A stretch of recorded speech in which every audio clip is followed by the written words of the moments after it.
¿Qué tal? Bienvenidos. Hoy vamos a meternos en un tema estadístico súper interesante, la estadística no paramétrica. Suena complicado, ¿verdad? Pero en realidad es como la caja de herramientas que usamos para darle sentido al mundo, ese mundo real donde los datos casi nunca son perfectos. Así que arranquemos. Seguro que más de una vez hemos escuchado sobre la famosa curva de campana, ¿no? Esa distribución normal que parece ser la base de todo en estadística. Pero a ver, pensemos. ¿Qué pasa cuando la realidad, no es tan prolija? ¿Qué hacemos cuando los datos que tenemos simplemente se niegan a encajar en ese molde tan perfecto? Es que la estadística clásica, la de los libros, vive en un mundo ideal, ¿no? Un mundo de mediciones perfectas. Pero el mundo real, esa es otra historia. Es un poco más caótico, está lleno de rankings, de opiniones como estoy de acuerdo o no, de categorías, y es justo ahí, en ese desorden, donde empieza el verdadero reto y, para qué negarlo, la parte más interesante de todo esto. Y es precisamente en este punto donde la estadística tradicional, la que llamamos paramétrica, a veces como que no da la talla. Se queda corta. Veamos bien por qué pasa esto. A ver, pensemos en la estadística tradicional como si fuera un auto de Fórmula 1. Es una máquina increíble, superpotente, precisa, pero necesita una pista impecable para funcionar. Una pista perfectamente lisa. Esa pista son nuestros datos, que tienen que seguir la famosa curva de campana. Pero si la pista, o sea, nuestros datos, tiene baches o es irregular, ese auto de carrera simplemente no va a llegar muy lejos. Y esto nos pasa todo el tiempo. Por ejemplo, ¿cómo analizamos las respuestas de una encuesta con opciones como excelente, bueno o malo? ¿O cómo comparamos rankings de desempeño? ¿Qué hacemos si trabajamos con grupos de datos muy chiquitos? ¿O qué pasa si los datos son raros, sin una forma clara? Para todas estas preguntas tan del mundo real, necesitamos otro tipo de enfoque. Y es aquí donde por fin entra la solución. Les presento el kit de herramientas no paramétricas. Es un conjunto de métodos súper versátiles, pensados y diseñados justo para estos escenarios del mundo real. Si la estadística tradicional era el Fórmula 1, esta es nuestro vehículo todoterreno, un 4x4. A la estadística no paramétrica no le importa si la pista es lisa o no. De hecho, está hecha para el terreno difícil, para los datos accidentados del mundo real. Es robusta, es flexible y, lo más importante, nos lleva a nuestro destino, a conclusiones confiables, sin importar qué tan desordenados parezcan nuestros datos. Entonces, ¿cuál es la clave de todo esto? El concepto fundamental es que estos métodos son de distribución libre. O sea, no asumen nada sobre la forma de los datos.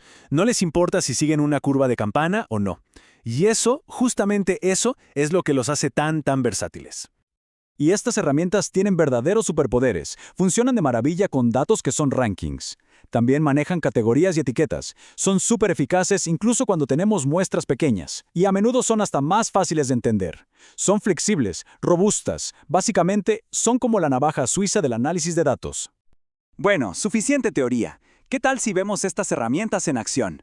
Vamos a usarlas para responder preguntas bien concretas sobre cómo comparar diferentes grupos. Imaginemos esta situación, un caso súper común. ¿Cómo sabemos si un nuevo medicamento es más efectivo que el tratamiento de siempre? Sobre todo si tenemos una muestra pequeña de pacientes. Aquí no podemos simplemente asumir que los resultados van a formar una curva de campana perfecta. Por eso, en vez de una prueba tradicional, vamos a usar una herramienta no paramétrica específica, la famosa prueba U de Mann-Whitney. Ok, aquí tenemos los datos de efectividad. A simple vista pareciera que al grupo experimental le fue mejor, ¿no? Los números son más altos. Pero, ¿es esa diferencia real o es solo casualidad? Bueno, la prueba U de Mann-Whitney nos ayuda a responder eso.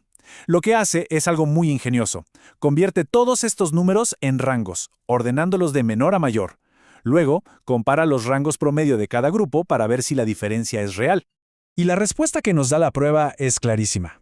Después de hacer todo ese análisis de rangos, se confirma lo que sospechábamos. El tratamiento experimental sí es más efectivo. Y vean qué potente es esto.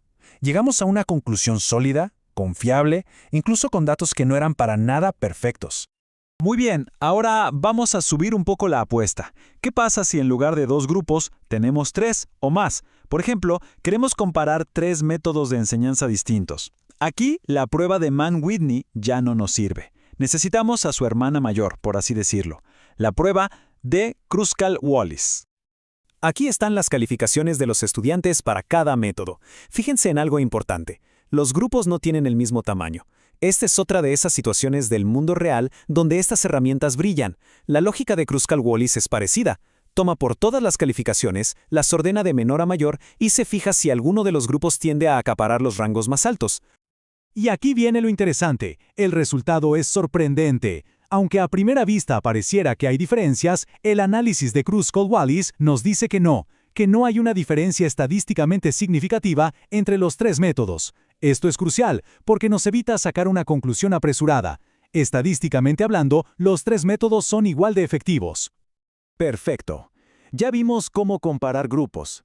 Pero la estadística no paramétrica tiene más trucos. Exploremos otra de sus grandes capacidades: descubrir si dos cosas están relacionadas, si hay una conexión entre ellas. Por ejemplo, esta pregunta: ¿existe alguna conexión entre la calidad de liderazgo en una institución y la calidad general de esa misma institución? Esta es una pregunta clásica de correlación, y como estamos trabajando con puntuaciones, vamos a usar otra herramienta especializada, la correlación de rango de Spearman. Aquí podemos ver los datos, pares de puntuaciones para cada institución. La magia de la correlación de Spearman es que, en lugar de fijarse en los números exactos, convierte cada columna en su propia lista de rangos. Y luego, simplemente se fija si hay un patrón. Si las instituciones que están altas en el ranking de liderazgo también tienden a estar altas en el de calidad. Y el resultado es contundente. La prueba de Spearman confirma que existe una correlación positiva fuerte y estadísticamente significativa.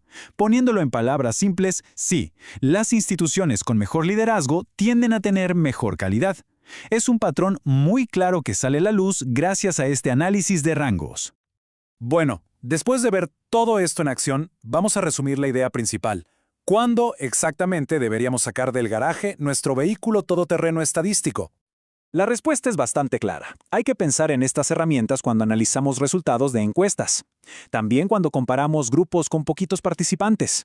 O cuando nuestros datos son directamente rangos u órdenes. Y por supuesto, la regla de oro, cuando no podemos dar por sentado que nuestros datos siguen esa famosa curva de campana. Y esto nos deja con una última reflexión. La gran mayoría de los datos que existen en el mundo son, de alguna forma, desordenados. Pero en lugar de verlo como un problema, ¿qué tal si lo vemos como una oportunidad? Porque con las herramientas correctas, las verdades que se esconden en ese aparente desorden están ahí, esperando a que alguien las descubra. Y con eso cerramos nuestro análisis de hoy. Muchas gracias.